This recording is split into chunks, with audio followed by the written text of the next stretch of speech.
In today's video, we're talking about the perfect diet.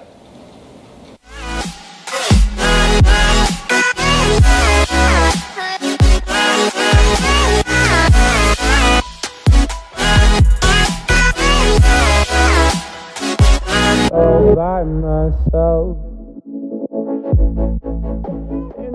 Hey guys, what's going on? This is Paul Revelia from ProPhysique.com, and I have a special guest here. I'm gonna get him in frame a little bit better. There we go. For everyone that does not know, shame on you. This is Dr. Joe Klemczewski. How are you doing, Joe? Great, man. Good to be here.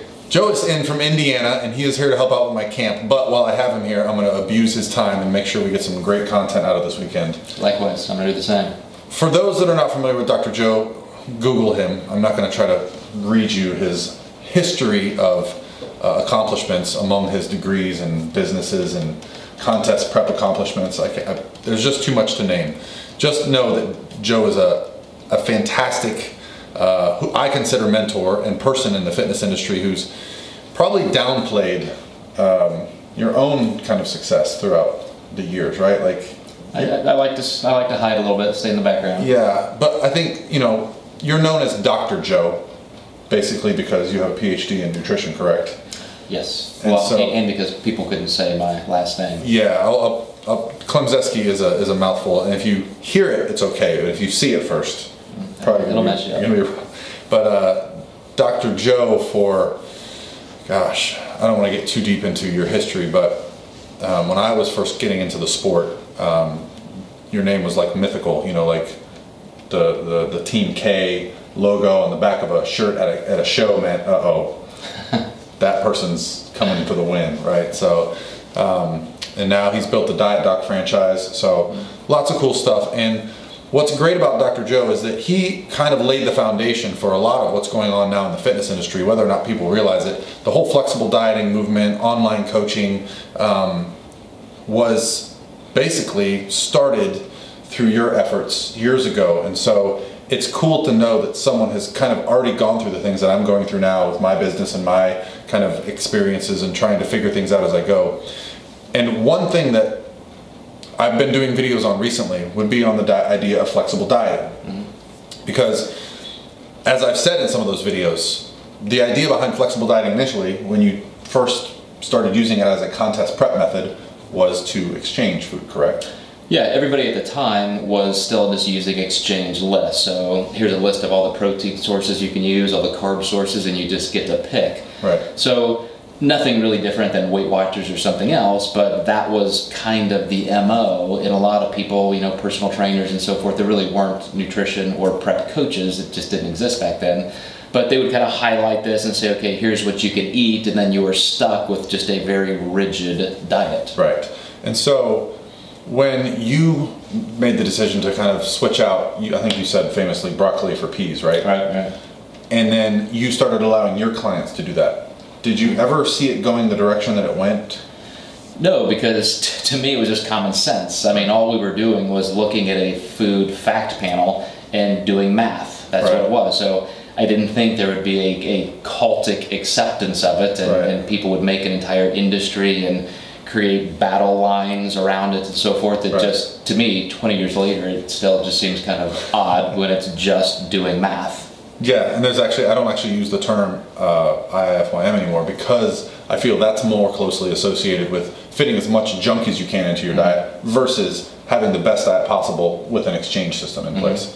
So with that, we've been talking a little bit about something you're working on now, and I want to call it the perfect diet. And that's what I'm going to call this video. It is the perfect diet. Not that I believe the perfect diet exists. It would look different for every single person, and it would probably change. But what Joe has kind of been, I guess, working on, I guess you've always done it, but with the way the industry has kind of changed, now we're looking at making the term, well, I'll let you discuss it and where you kind of have brought it from.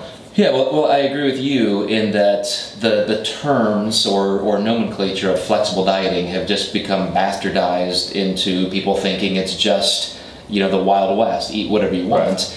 And in fact, we still need structure. Structure is very helpful. So I divide it into two concepts. Number one, if you were teaching something to a brand new client, they're not used to dieting, they don't know what flexible dieting is or rigidity in a diet, they're still paying you to help them with something, and they need help. They need structure.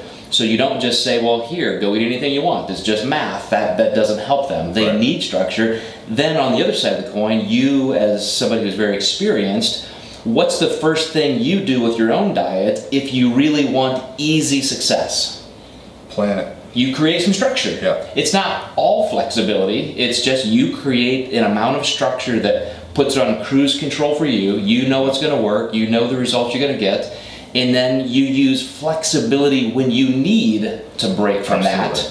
But it's not an entire concept in and of itself. Yeah, so that what and I think Corey has talked about this too, Corey being a psychologist, and she explained it, don't make your diet more difficult to follow.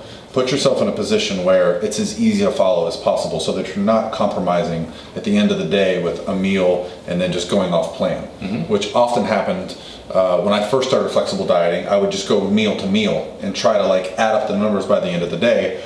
And when I soon realized if I cooked in bulk, prepared a bunch of foods, put them in Tupperwares and planned my day, I didn't have to think. And it was just my form. And I almost didn't talk about it at the time because flexible dieting at that time was so popular that it was like, if you weren't eating a bunch of junk food, you weren't really a flexible dieter. So I would actually just prepare my meals for 3-4 days at a time and grab, eat, and go, and not have to think. In our next book, you mentioned Corey, Dr. Corey Probst is our wellness director at the Diet Doc. And what we're doing in an effort to kind of explain this more is, number one, I call it structured flexibility. So it's not structure or flexibility, it's both. And the greatest illustration I've come up with to explain it is, just like building a wall. Structure you find in the bricks, you need those, and you have the mortar, which is flexibility. You can't build a foundation or a wall with just one. You need bricks and mortar, structure and flexibility. Definitely stealing that. That's awesome. You can't steal that. No, I'll never steal from you. So I think the biggest hurdle for people that go from a world of, because flexible dieting really isn't flexible if you've never dieted before. It's actually rigid, because if you just go and eat when you're hungry and eat whatever you want, when someone says, oh, you can do a flexible diet, well, no, it's not flexible for them. And it can be very chaotic too, because you just don't know. You're trying to create that structure as you go. Well, and the issue I've had with either clients, friends, family, is almost the overwhelming feeling of I can eat whatever I want, and I feel like that's too much choice, that they get overwhelmed and they get put off by the fact that they can eat whatever they want. I feel like structured flexibility will give the mindset that, okay, there is a plan here and there is something in place. Do you feel flexibility in terms of not just macronutrient goals or food selection, but from like a 24 to 48 hour, even a 72-hour window for if someone's going to be eating a little bit more on a day or a little bit less on a day? Do you discuss that at all? Yeah, and one of the things that you bring up is, as a consultant, this should be something that is a process of discovery.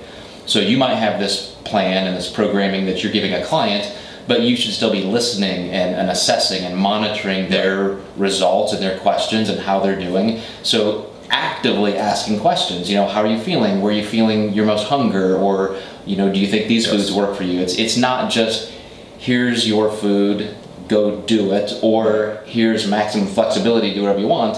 There still has to be this interactive partnership. But to your point, what I'm finding is if you can create some structure with a client, and it might be in the form of the amount of meals per day or exact meals. Hey, I want you to tell me what's your favorite breakfast, and we're going to eat this every day for a week, because I want to have the least amount of moving parts. So wherever we can have some structure that's going to work, we can depend on it. Then here's where we can have flexibility. Oh, you eat with your family every night, and every night's a little different, right? So let's have some flexibility there. This is where we can count macronutrients, but we know up to that point, the first 3 or 4 meals of the day, you're walking into dinner with this exact system in place just for the first week, because we want the least amount of moving parts, and then we're practicing flexibility here. Then next week and the next week and the next week, you can add different layers of flexibility for that client. But that again comes down to the point that you are being an active, responsible, diligent coach. Yeah, that's an amazing idea. I feel like you know, because of my history of competition and working with competitors, I definitely missed some of those skills that you get from working with general pop clients that I'm now looking for, and I'm excited to be involved with more stuff with you. I don't want to get too deep with Dr. Joe today. We're going to have a long weekend. Joe is here for my camp, and so we'll be getting some more content. I'm going to get him over here on the microphone for the podcast as well. So with Lauren, I'm sure Lauren's going to make you laugh. She's a good one. Yeah. That's going to be it for today, guys. If you have any questions for Dr. Joe, he's going to be at my house for a few days, so leave them in the comment section below and we'll talk about that. Joe also has a fantastic YouTube channel, highly underutilized. You will be amazed. Fantastic content, as you just heard. So I'll link that below. Make sure to go follow Joe, and we'll get him putting out some videos too. Thanks, man. Thanks, bud. All right, guys.